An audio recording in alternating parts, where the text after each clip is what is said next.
আসসালামু আলাইকুম সবাইকে।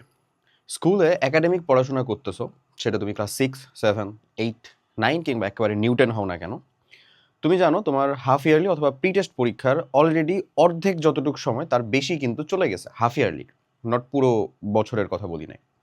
স্টিল তোমার পড়াশোনাটা গোছানো হয় নাই।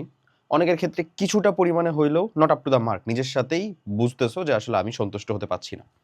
আমি আজকে অ্যাজ এ সিনিয়র ভাই হিসেবে মানে লিটারেলি আমি নিজে যেভাবে আসলে যেই জিনিসগুলো ফলো করে আর কি বুঝতাম, যখন হয়তোবা করতাম তখন হয়তোবা এতটা স্ট্রাকচার্ড ওয়েতে হয়তোবা বুঝতাম না, বাট যেহেতু করে আসছি দ্যাটস ওয়াই সেখান থেকে একটা ফলাফল আসছে যেটা যথেষ্ট সন্তোষজনক। তো আমি তোমাদেরকে ওই স্ট্রাকচার্ড 4টা এক্স্যাক্ট উপায় বলে দিব, যেটার মাধ্যমে তুমি ফার্স্ট অফ অল যে কোনো টাইম থেকে, ইভেন তুমি যে কোনো সময়ে ভিডিওটা দেখতেছো তখন থেকেও যদি শুরু করো, তাও খুব সুন্দর মতন নিজের পড়াশোনাটাকে গুছিয়ে নিতে পারবা। ওকে, সিলেবাসটুকুও কমপ্লিট হবে, শেষ হবে, কারণ আমরা জানি আমাদের পড়াশোনার পরিমাণ যতটুকু বেশি থাকুক, সময় যতটুকু দেয়া থাকে, তার ভিতরে তুমি তোমার সর্বোচ্চটুকু করলেই কিন্তু সিলেবাসটা কমপ্লিট হবে। জাস্ট এই একটা সিম্পল জিনিসটা আমাদেরকে বুঝতে হয়। চলো তাহলে আমি তোমার সাথে একেবারে ডিটেলস ওই কথাটাই আলোচনা করা শুরু করি। এটা যারা নবম দশম শ্রেণীতে আছো, অর্থাৎ যারা আমাদের ক্লাস 9-10 মানুষজন, তাদের জন্য খুব বেশি পরিমাণে কাজে লাগবে, কারণ এদের সায়েন্সের যে সাবজেক্টগুলো রয়েছে, মানে এদের সাবজেক্ট আর কি বেশি সিম্পল, পিসিএমবি এইচএম পর্যন্ত আছে, বাট ক্লাস 8 পর্যন্ত সেটা বিজ্ঞান আর গণিতই ছিল। দ্যাট ডাজেন্ট মিন যে ওদের জন্য কাজে লাগবে না, বরঞ্চ ওদের জন্য এত ডিটেল বা এলাবোরেট আলোচনা না করলেও তারাও পারবে, তাদের দ্বারাও সম্ভব। ওকে, তো আমরা যে 4টা উপায়ের কথা বলবো তার মধ্যে সব থেকে গুরুত্বপূর্ণ এবং প্রথম যে জিনিসটা সেটা হচ্ছে প্রপার প্ল্যানিং। একটা কথা সবসময় মাথায় রাখবা, সেটা হলো তুমি যদি প্ল্যান করতে ব্যর্থ হও, অনেক সময় না, আমাদের মধ্যে অনেক মানুষজন, আমি নিজেও এর ভিতরে কখনো হয়তো বা পড়ে যেতে পারি, কোনো কিছু একটা কমপ্লিট করতে হবে, সেটার আমাদের একটা মানে মেন্টাল প্রিপারেটরি প্ল্যান থাকে না। মেন্টাল হোক, সেটার আনুষঙ্গিক যেটাই হোক না কেন, এই প্রিপারেটরি প্ল্যানটা যে কতটা জরুরি এবং কতটা গুরুত্বপূর্ণ, সেটা তুমি মানে জাস্ট ওই সময়টা পার না হয়ে যাওয়া পর্যন্ত বোধহয় বুঝতেই পারো না। আমিও হয়তো বা অনেক সময় বুঝতে পারি না। তো একটা প্রপার প্ল্যানিংটা সব থেকে বেশি জরুরি। তুমি যদি একটা কোনো কিছু এক্সিকিউট করার জন্য প্ল্যান করতে আসলে ব্যর্থ হও, তাহলে তুমি মেনে নিও যে তুমি ব্যর্থ হবারই বেসিক্যালি প্ল্যানটা করলা। বুঝছো? কথাটা একটু ভাইস ভার্সা টাইপের হয়ে যাচ্ছে না? বাট এটাই আসলে সত্য। তো প্রপার প্ল্যানিংটা আমার জন্য জীবনের প্রথম এবং খুবই গুরুত্বপূর্ণ। এখন প্ল্যানিং এর ক্ষেত্রে বেশ কিছু ঝামেলায় আমরা পড়ি। বেশ কিছু ঝামেলাগুলো আসলে কি, আমি যদি একবারে ক্লিয়ারলি অ্যাড্রেস করি, তাহলে আচ্ছা রেড দিয়ে লিখি তাহলে বুঝবা। সেটা হচ্ছে যে প্রথমে হচ্ছে যে আমাদের আকাশসম অ্যাম্বিশন থাকে। আকাশসম অ্যাম্বিশন থাকে প্ল্যানিং এর। মানে আমরা যে প্ল্যানটা বানাই সেটা রিয়েলিস্টিক হয় না। এটাই হচ্ছে সবথেকে বড় একটা ইস্যু। মানে রিয়েলিস্টিক হয় না কেন? কারণ তুমি প্ল্যানটা বানাচ্ছ ফার্স্ট অফ অল একেবারে লেটে। তোমার ধরো এখন একটা ব্যাচের এসএসসি পরীক্ষা চলতেছে, এই সময় তুমি প্ল্যান বানাচ্ছ আমি একদিনে আমার কেমিস্ট্রি, ফিজিক্স, ম্যাথ, বায়োলজি যা আছে সব পড়ে শেষ করে ফেলবো। Is it humanly possible? আসলে কি সম্ভব? একমাত্র উপর আল্লাহ তাআলার একেবারে অলৌকিক কোনো ক্ষমতা ছাড়া এটা তো সম্ভব না। তাহলে আমরা যখন আসলে রিয়েলিস্টিক প্ল্যান বানাচ্ছি না, তখন ওই প্ল্যানটা আসলে প্রপার প্ল্যানিং এর ভিতরেই না। তুমি যদি চিন্তা করো, আচ্ছা আমার প্ল্যান হচ্ছে ভাইয়া অর্ধবার্ষিক পরীক্ষার প্রত্যেক দিন আগে আপনারা বলছেন যে মানে একেবারে অনশর্ট করে ক্লাস দিবেন, ওই ক্লাসগুলো জাস্ট করবো ওই দিন আগে, বাদ বাকি মানে দুনিয়া যায় ভাড় মে আপন হয় মস্তি মে, এরকম একটা চিন্তা। এটা তো রিয়েলিস্টিক প্ল্যান হইলই না। ফার্স্ট অফ অল তুমি প্রথমত অলরেডি তোমার অর্ধেক সময় অলরেডি ডান। বাকি অর্ধেক টাইমের ভিতরে তুমি তোমার ইনকমপ্লিট পোর্শনটা দেখতেছো না। তুমি তোমার সিলেবাসটা চেক করতেছো না যে কতটুকু পর্যন্ত তোমাকে আসলে পড়তে হবে। তারপরে মানে এই যে সিলেবাসে যে ইনকমপ্লিট পোর্শন এবং যেটুকু তুমি আধা কাজটা হলেও কমপ্লিট করছো, সেটুকুকে কখন রিভিশনে নিতে হবে, হ্যাঁ, তারপরে কোন সময়ের মধ্যে কোনটুকু কমপ্লিট করতে হবে, তোমার সাবজেক্ট প্রেফারেন্সটা কেমন, যে কোন বিষয়ে তুমি একটু দুর্বল, কোন বিষয়ে তুমি একটু সবল, মানে কোন বিষয়ে তোমার একটু বেশি টাইম লাগবে, কোন বিষয়ে একটু কম টাইম লাগবে, তুমি কি বায়োলজি বেশি মুখস্থ করতে পারো নাকি ম্যাথ তোমার জন্য ইজি লাগে, ম্যাথ কি তুমি একবার করলেই হয়ে যায় নাকি 4-5 বার করা লাগে। এই যাবতীয় জিনিসপাতি কিন্তু তোমার হাতে, মানে তুমি নিজেকে সব থেকে বেশি ভালো বুঝো। দ্যাটস ওয়াই এই প্রপার প্ল্যানিংটা সবসময় অন্যেরটা একটা জাস্ট ছাঁচ হইতে পারে, অথবা অন্যেরটা জাস্ট একটা ডেমো হইতে পারে। ওটাকে নিজের মতো যদি কাস্টমাইজ না করো, তাহলে বিলিভ মি তুমি ওই প্ল্যানটা থেকে ওই পরিমাণে আউটপুট পাবা না যেটা থেকে উনি পাইছিলেন, কারণ আমরা সবাই ডিফারেন্ট। কথা বুঝছো? সো প্রপার প্ল্যানিং এর কিছু বেসিক উপায় আমি যদি তোমাকে বলে দেই, তাহলে ফার্স্ট অফ অল তুমি তোমার টাইম লাইনটা বুঝবা। টাইম লাইন, হ্যাঁ, তারপরে বুঝবা হচ্ছে ক্যাপাবিলিটি। তুমি যদি চিন্তা করো যে তুমি দিনে 12 ঘন্টা করে পড়বা, অথচ তোমার স্কুল, টিউশন, অনলাইন ক্লাস এগুলো করতেই সময় চলে যায় হচ্ছে প্রায় 8 থেকে 10 ঘন্টা, তাহলে how is it humanly possible? 12 ঘন্টা তুমি কেমনে পড়বা? সম্ভব না। তাহলে তুমি প্রথমে টাইম লাইন চিন্তা করবা। তুমি দেখতে পাচ্ছ যে তোমার জুনের ভিতরে বা জুলাইয়ের শুরুর দিকে একেবারে পরীক্ষা। তো তোমার কাছে এখন তাহলে টাইম আছে কতটুকু? এটা অলরেডি এপ্রিল তো গন প্রায়, তাই না? মে জুন 2টা মাস মতো সময় আছে। তার ভিতরে তোমার টোটাল ইনকমপ্লিট চ্যাপ্টার সাবজেক্টের ভিতরকার চ্যাপ্টার সংখ্যা মোর অর লেস আমি ধরে নিলাম 40, যেখানে সময় আছে তোমার কাছে অ্যারাউন্ড 60-র কাছাকাছি। এখন মানে 60 ডেজের কাছাকাছি। এর ভিতরে তোমার আগেকার এবং নতুন দুইটার পড়াশোনায় কমপ্লিট করে যেতে হবে। তাহলে এখন যে কাজটা করতে হবে সেটা হচ্ছে একটু স্ট্রাকচার্ড ওয়েতে চিন্তা করতে হবে। তুমি তো কাউকে ছেড়ে দিতে পারবে না। তুমি তো চিন্তা যদি করো যে না ভাই আমি শুধু বিজ্ঞান আর ম্যাথই কমপ্লিট করবো, physics chemistry math biology complete করবো, আইসিটি বিজিএস ইসলাম এগুলো বাদ দেখ, না, এরকম করা যাবে না। বরঞ্চ আমরা যে কাজটা করতে পারি, প্রত্যেকেরই যেহেতু 3টা 4টা থেকে চ্যাপ্টার করে আছে, তাই আমরা মেক শিওর করবো শুরুর যে 4 মাস চলে গেছে এর ভিতরে আমি মিনিমাম 1টা থেকে 1.5টা চ্যাপ্টার কিছুটা পড়ছি। তাহলে আমার অর্ধেক কমপ্লিট হয় নাই, বাট কিয়দাংশ হলেও তো কমপ্লিট হয়েছে। বাকি অংশটুকু আমাকে মেক শিওর করতে হবে যে বাকি যেই মানে ইনকমপ্লিট যে পার্টটুকু এখানে যে আমি উল্লেখ করছি না, দেখো তো এই যে ইনকমপ্লিট যে পার্টটুকু হাফ ইয়ারলি সিলেবাসের বা প্রি টেস্টের সিলেবাসের ইনকমপ্লিট পার্টটুকুর মধ্যে ইম্পর্টেন্ট কোনটুকু। এখন তুমি কিভাবে বুঝবা যে কোনটা ইম্পর্টেন্ট না? প্রিভিয়াস ইয়ারের যদি কোশ্চেনের ডেটা থাকে তোমার কাছে তাহলে তুমি বুঝে যাবা। ধরো তোমার কাছে একটা টেস্ট পেপার আছে, ওই টেস্ট পেপার থেকে বুঝে যাবা কোনটা ইম্পর্টেন্ট না। তুমি এখানে দুইভাবে খেলতে পারো। এক, প্রত্যেকটাই চ্যাপ্টার করবা কিন্তু চ্যাপ্টারের ভিতরকার ইম্পর্টেন্ট টপিক অনলি করবা। 2, জাস্ট ইম্পর্টেন্ট চ্যাপ্টার পুরোটা কমপ্লিট করবা, A to Z কমপ্লিট করবা।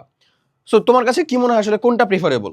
বিলিভ মি, আমার মতে প্রিফারেবল হচ্ছে 1 নাম্বারটা। প্রত্যেকটা চ্যাপ্টার পড়বো, ইম্পর্টেন্ট টপিক পড়বো। তাহলে সেই ক্ষেত্রে আমরা একটা যে কাজটা করতে পারি, আমরা আমাদের দাগানো বইয়ের সুবিধা নিতে পারি। দাগানো বই, এটা কেমন ফিচার? এই ফিচারটা যদিও আমাদের পেড ব্যাচের ফিচার এবং আমরা চাইলে এটাকে একেবারে সম্পূর্ণ ফ্রি করে দিতে পারি না, নাহলে ওদের সাথে এটা হবে, ইনজাস্টিস হবে। বাট এটা তুমি আমাদের প্রত্যেকটা ক্যাপ প্রোগ্রামে, কমপ্লিট একাডেমিক প্রোগ্রামে 9-10 থেকে শুরু করে যে কোনো প্রত্যেকটাতেই পেয়ে যাবা। দাগানো বইয়ের ভিতরে বেসিক্যালি গ্রিন এবং রেড মার্ক করে দেওয়া আছে যে এই টোটাল চ্যাপ্টারের ইম্পর্টেন্ট অংশ কতটুকু। তারপরে আমি যাচ্ছি এই যে কন্টেন্ট কনসিস্টেন্সির ভিতরে যাচ্ছি। দেখো ভাই, তোমার প্ল্যানটা যত সূক্ষ্ম হবে, যত ডিটেইলড হবে, তোমার প্ল্যানটা সম্পূর্ণ হওয়ার চান্সেসটা ততটা বেশি। তুমি আজকে একটা দিন একটা টাইমের আধা ঘন্টা সময় নষ্ট করে মনে করছো যে প্ল্যান বানাতে যে আমার এটা টাইমটা নষ্ট হচ্ছে, বাট বিশ্বাস করে এটা তোমার একটা বিগ ইনভেস্টমেন্ট, যেটার রিটার্নটা মোর বিগ, আরো অনেক বড় বিগ। বুঝতেছো? তো তোমার দরকার হচ্ছে ওই প্রপার প্ল্যানিংটুকু, টাইম লাইনের পরে ক্যাপাবিলিটি, তুমি প্রত্যেকদিন কতক্ষণ ধরে পড়তে পারবা। ওকে, এবং এটার সাথেই হচ্ছে যে একটা কিছু ফার্স্ট মুভার অ্যাডভান্টেজের জিনিস আছে, সেখানে আমি যাবো, এটা পরে যাই একটু, ওই প্রপার প্ল্যানিং এসে তখন আমি মানে কানেক্ট করে দিব। এখন কন্টেন্ট কনসিস্টেন্সি, এটা হচ্ছে মোস্ট ইম্পর্টেন্ট থিং। কেন বলছি মোস্ট ইম্পর্টেন্ট থিং? বা তুই পড়, হ্যাঁ অনেক পড়তেছিস ধর, বাট যা পড়তেছিস সেটা হচ্ছে আপ টু দ্য মার্ক না। তাহলে ওই পড়া দিয়ে কি আমার লাভ হবে ভাইয়া? আপ টু দ্য মার্ক না। এখন কথা হচ্ছে ভাই আপ টু দ্য মার্ক পড়া না আবার কি? বইয়ে লেখা আছে, আমি বই পড়তেছি, এটা আপ টু দ্য মার্ক পড়া না, এটা কোনো কথা বললেন? দেখ ভাইয়া, বইয়ে যেটা পড়তেছিস দ্যাটস ডেফিনেটলি গুড। একটা জিনিস মেক শিওর করতে হবে, ওটা পড়ে কি তুমি মনে রাখতে পারতেছো? ওটা পড়ে কি ওখান থেকে তুমি উত্তর করতে পারবা? কোশ্চেন কোনটা হয় সেটা কি তুমি জানো? আলটিমেট তোমার মার্ক এবং তোমার রেজাল্টটা কি ঠিকঠাক হবে?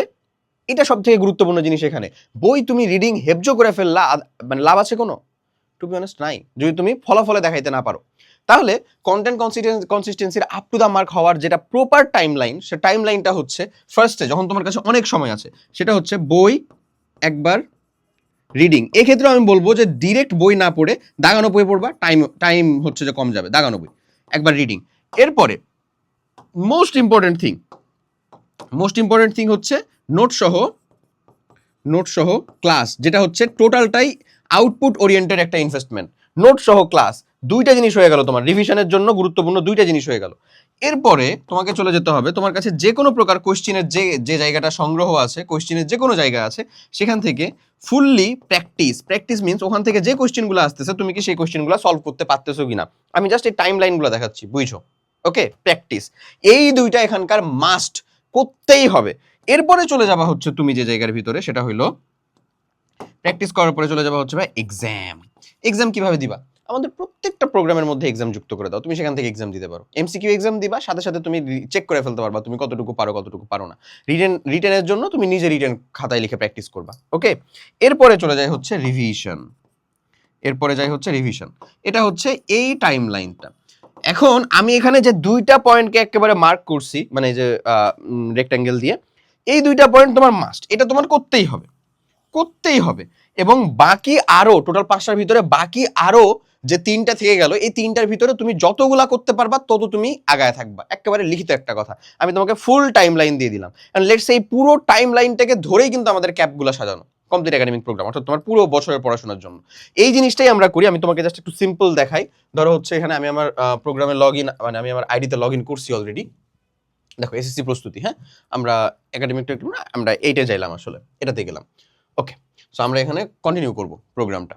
এখন আমি যে জিনিসটা চাচ্ছি, এখানে চিট শিট অলরেডি ভিউ দেওয়া আছে, আমি চিট শিটে যাব পরে। আমি হচ্ছে ধরো চাচ্ছি যে মানে ধরে নাও আমি আমার কেমিস্ট্রি মডিউলের ভিতরে যাচ্ছি একাডেমিক ক্লাস। একাডেমিক ক্লাসের ভিতরে আমার পদার্থের গঠন ক্লাস আছে, পদার্থের অবস্থা ধরো এই ক্লাসটা আমি কমপ্লিট করব, পদার্থের অবস্থা পার্ট 2।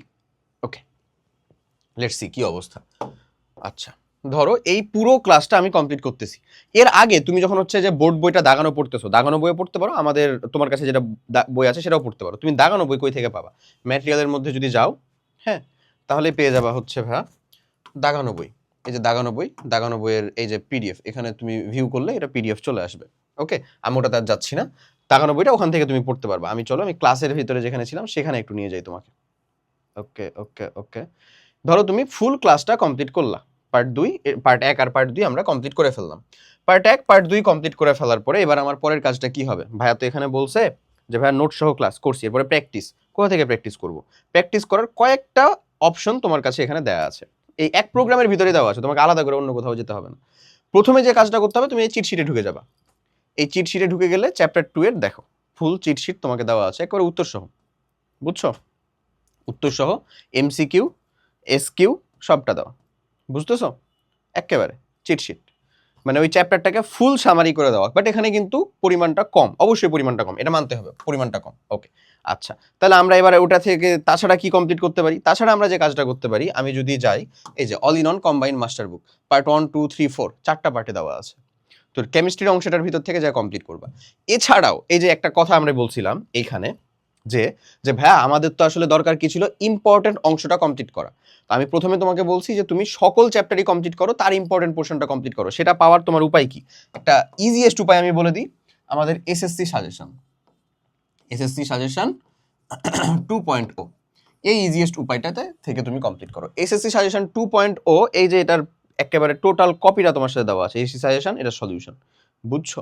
মানে টোটালটা তুমি এখান থেকে পেয়ে যাবা। তাহলে ওখানে এসএসসি সাজেশনে কি দাও, প্রত্যেকটা চ্যাপ্টারের মধ্যেকার ইম্পর্টেন্ট অংশ কোনগুলা সেটাকে একেবারে সুন্দর করে উল্লেখ করে দাও। আরামসে তুমি ওখান থেকে কমপ্লিট করে ফেলতে পারবে। অর্থাৎ এই জাস্ট এক প্রোগ্রামের মাধ্যমে তুমি এখানকার ক্লাস করা থেকে শুরু করে A to Z সকল সুযোগ সুবিধা নিতে পারো। বুঝা গেছে? ওকে, এর পরের অংশটার ভিতরে আমি যাই, চলো। কন্টেন্ট কনসিস্টেন্সি আশা করি বুঝাইতে পারছি। ফার্স্ট মুভার অ্যাডভান্টেজ যেটার কথা আমি বলতেছি, ফার্স্ট মুভার অ্যাডভান্টেজ জিনিসটা কি? এই জিনিসটা হইলো ধরো তোমার কাছে ইনকমপ্লিটের পরিমাণটা অনেক বেশি, এখান থেকে শুরু করে এই এতদূর পর্যন্ত পুরোটাই আসলে তোমার ইনকমপ্লিট হয়ে আছে।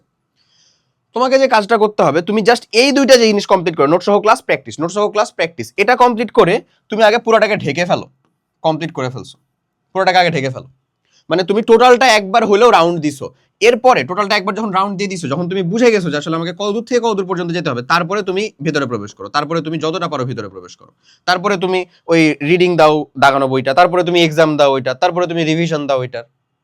বুঝতেছো জিনিসটা? এটা হচ্ছে ফার্স্ট মুভার অ্যাডভান্টেজ। অর্থাৎ যখন যখন কেবলমাত্র দেখা যাচ্ছে যে তোমার সমসাময়িক মানুষজন, তুমি কিন্তু আগে আছো মানলাম, তোমার সমসাময়িক মানুষজন থার্ড চ্যাপ্টার শেষ করতেছে, ফোর্থ চ্যাপ্টার শেষ করতেছে, তখন তুমি অলরেডি মোলের ধারণা চ্যাপ্টার পড়তেছো, it is first mover advantage. But that doesn't mean যে তুমি ওদিকে স্কিপ করে আসছো, স্কিপ করে না। এবং এই জিনিসটাতেও এভাবে থাকা যাবে না, নাহলে এটা একেবারে ব্যাকফায়ার করবে। সেটা হলো যে তোমার সব শেষ হয়ে গেছে, এই ধারণাটাও থাকা যাবে না। তুমি এটা কমপ্লিট করার পরে, যে এতদূর পর্যন্ত আসার পরে কিন্তু পেছন দিকে আবার তোমাকে রিভিশনে যেতে হবে, পেছন দিকেরটাতে এখানে যেতে হবে, দাগানো বই পড়াতে যেতে হবে, প্র্যাকটিসে যেতে হবে, এক্সামে যেতে হবে, রিভিশনে যেতে হবে। বুঝছো? বোর্ড বেশি করে ফেলছি আসলে লিটারেলি। আচ্ছা, কিছু জিনিসপাতি কমায় দে তো, কিছু জিনিসপাতি একটু কমায় দে, নাহলে তুমি মানে মেইন লেখাই বুঝতে পারবে না। ওকে, মেইন লেখা বুঝতে না পারলে কেমনে হইলো? ওকে, আশা করি এবার তাও কিছুটা বুঝতে পারবা। তো এই জিনিসটা যেন তোমার কাছে ক্লিয়ার থাকে। ওকে, আচ্ছা, এরপরে চলো, ফার্স্ট মুভার অ্যাডভান্টেজের বিষয়টা বুঝছো তো, তুমি দ্রুত মুভ করো, তুমি কমপ্লিট করো আগায় যাও, কমপ্লিট করো আগায় যাও। তুমি যতটা পিছায় আসো মনে করতেছো, ততটা পিছায় ইনশাল্লাহ থাকবা না। এরপরে চলে আসে একটা জিনিস, অ্যাডাপ্টেবিলিটি। এটা যে কোনো সিচুয়েশন, যে কোনো কারো, সবার জন্য বলতেছি, বিশেষ করে এই অংশটা এসএসসি 27-এর মানুষজন খুব ভালো করে মনোযোগ দিয়ে শোনো। তোমাদের একটা পরীক্ষা নিয়ে এখন পর্যন্ত জল্পনা বলে চলতেছে যে 26-এর ডিসেম্বরে পরীক্ষা হবে। যেহেতু তোমার 26-এর ভিতরে আসলে কোর্স শেষ হয়ে যাচ্ছে, তাহলে হোয়াই নট 26-এর ডিসেম্বরে কেন তাহলে পরীক্ষা হবে না? ওয়েল কনসার্ন, ওকে। ধরো এসএসসি তোমার 26-এর ডিসেম্বরেই হলো, তোমার ব্যাচ থেকে অংশগ্রহণ করা 12 থেকে 14 লাখ সব শিক্ষার্থীর জন্য এটা হচ্ছে না? তোমার একার জন্য কি হচ্ছে? তোমার একার জন্য তো না, সবার জন্য হচ্ছে। তাহলে যারা আগে পড়ছিল, আমি মানলাম তুমি এখন থেকে কাউন্ট করলেও কিন্তু স্টিল তোমার কাছে প্রায় 8টা মাস মতন সময় আছে। 8 মান্থে ফুল এসএসসি সিলেবাস শেষ করা যায়, বাট অলরেডি তুমি কিছুটা হলেও তো পড়ছো। তোমার দ্বারা এখনো কিন্তু শেষ করা পসিবল, যদি তুমি অ্যাডাপ্টেবল এবং অ্যাকসেপ্টেবল এই জিনিসটা থেকে একেবারে না সরে যাও, এই জিনিসটার সাথে যদি একেবারে স্ট্রিক্ট থাকো। তাহলে বুঝা গেছে আমার কথা? অর্থাৎ যে কোনো একটা সিচুয়েশন আসতেছে, ধরো জ্বালানির সংকট, বিদ্যুতের সমস্যা হচ্ছে, তুমি আমাদের ক্লাস করতে পারতেছো না, অনলাইনে সমস্যা হচ্ছে, যে কোনো কিছু প্রবলেম হচ্ছে, কি করতে হবে তোমাকে? ওই মুহূর্তেই সিদ্ধান্ত নিতে হবে। এটার বিকল্প যে একেবারে সাথে সাথেই লাগবে, সাথে সাথেই খুব খরচ করে বিকল্পতে আসতে হবে এমনও কিছু না। তুমি টাইমিংটার কথা চিন্তা করো, তুমি ওই জিনিসটাকে রেকর্ড করে রেখে ক্লাস করার চিন্তা করো, ডাউনলোড করে, আমাদের অ্যাপ থেকে সব ডাউনলোড করে নেওয়া যায় ক্লাস, তো অ্যাপ ডাউনলোড করে তুমি ক্লাস করো, বুঝছো? তাহলে তোমার জন্যই সুবিধা হবে, আমি তোমার জন্যই বলতেছি। ওকে, এগেন ধরো হচ্ছে তুমি পড়াশোনা করবা, মোমবাতিতে পড়াশোনা করবা, এই গরমের তীব্র গরমের মধ্যে পড়াশোনা করতেছো, মানে by hook or by crook তোমার টার্গেট হচ্ছে যে যেটুকু তুমি কমপ্লিট করবা সেটুকু কমপ্লিটই করবা, সে সিচুয়েশন যেরকমই হয়ে যাক। একেবারে ধরো মানে মৃত্যু আর অসুস্থতা না চলে আসলে, ধরো প্যান্ডেমিক আসছে, নো ইস্যুস, তোমার বেলা তো তোমার জিনিসপাতি ঠিকই হয়ে যাবে, তখন কি করবা? যখন হুট করে সব চালু হয়ে যাবে তখন তোমাকে তো আগায় যেতে হবে। বুঝতেছো আমার পয়েন্ট অফ ভিউটা? তো এই যে অ্যাডাপ্টেবিলিটির দিক থেকে যারা আগায় থাকে, ওরা এমনিতেই আগায় যায় মানুষজনের থেকে, বুঝছো? মানে অনেকেই আছে এই জিনিসটার কারণে ঝরে পড়ে, মনোক্ষুণ্ণতায় ভোগে, হারিয়ে দেয়। তোমার মোটিভেশনের অভাবটা কোথায়? তোমার সমস্যাটা কি? তুমি পড়ছো, বাকি এখন পড়বা, একটু টাইম ইনভেস্ট করবা, আমরা তোমাদের পাশে আছি, ইনশাল্লাহ তুমি জিতবা। আমরা চাই তোমাকে জিততে দেখতে, বুঝছো? সো এই হচ্ছে তোমার টোটাল 4টা লেজিট এবং ভ্যালিড পয়েন্ট, যেটার মাধ্যমে তুমি তোমার পড়াশোনা গোছায় ফেলতে পারো। জাস্ট একটা বোনাস পয়েন্ট কথা বলবো, তারপরে আমরা শেষ করবো এই জিনিসটা। সেটা হচ্ছে ভাইয়া সব থেকে প্যারাদায়ক জিনিস এবং সব থেকে খারাপ লাগে যে জিনিসটা, যেটা নিয়ে আমি প্রায় এই বিগত বেশ কিছুদিন ধরে কথা বলতেছি, ডিস্ট্রাকশন। দেখ, বয়স হচ্ছে আমি বুঝছি, ধীরে ধীরে ধীরে ধীরে অনেক কিছু দেখবো, অনেক কিছু বুঝবো, অনেক কিছু এক্সপ্লোর করতে হবে তোমাকে। ডিস্ট্রাকশন, তুমি আসলে ডিস্ট্রাক্টেড যেগুলোতে হচ্ছে সেগুলোকে যতটা পারা যায় দূরে রাখো, যতটা পারা যায়। এর কারণটা হইল এই একবার এই ডিস্ট্রাকশনে যদি অ্যাডিকশন চলে আসে, তাহলে সেটা থেকে আবার রিকভার করতে হিউজ পরিমাণে টাইম ওয়েস্ট হয়ে যায়। সবাই কম বেশ কিছুটা ডিস্ট্রাক্টেড, সবাই কম বেশ কিছুটা অ্যাডিক্টেড, সবাই, তোমার ক্লাসের টপারটাও। বাট বিশ্বাস করো, সবটাই একটা মাত্রায় রাখছে, তারা মাত্রায় রাখছে। আমার তোমার আসলে মাত্রার বাইরে হয়ে গেছে বলেই আমাদের একটু অবস্থানটা আরো বেশি দূরে হচ্ছে, আরো বেশি পিছিয়ে হচ্ছে। আমি হাম্বলি রিকোয়েস্ট করব, তুমি যেটা বুঝতে পারতেছো তোমার জন্য যেটা ভ্যালু অ্যাড করছে না, বরঞ্চ ক্ষতির একটা কারণ হয়ে দাঁড়াইতেছে, সেগুলোকে একটু দূরে রাখো, সেগুলোকে একটু সরাই রাখো। বিশ্বাস করো, তুমি এর থেকে ভালো বাতন জিতবা, এর থেকে ভালো খেলবা, এর থেকে কম পরিশ্রম করে এর থেকে বেশি এফোর্ট নিয়ে আসতে পারবা, বেশি ফলাফল নিয়ে আসতে পারবা। কথা বুঝা গেছে? সো তুমি তোমার পড়াশোনাটা গুছায় ফেলো, হাফ ইয়ারলিতে একটা সেরা কামব্যাক দাও, এটাই আমার অন্তরের অন্তঃস্থল থেকে চাওয়া থাকবে তোমার জন্য। সবাই অনেক অনেক ভালো থাকো, দেখা হবে নেক্সট কোনো একটা কন্টেন্টে। এবং তুমি এখানকার যে প্রবলেমটা ফেস করতেছো, প্লাস তোমার যদি প্রবলেমটা ডিফারেন্ট কিছু হয়ে থাকে, সেটা অবভিয়াসলি কমেন্ট করে জানাও, আমি নিজে দেখবো। আল্লাহ হাফেজ, আসসালামু আলাইকুম।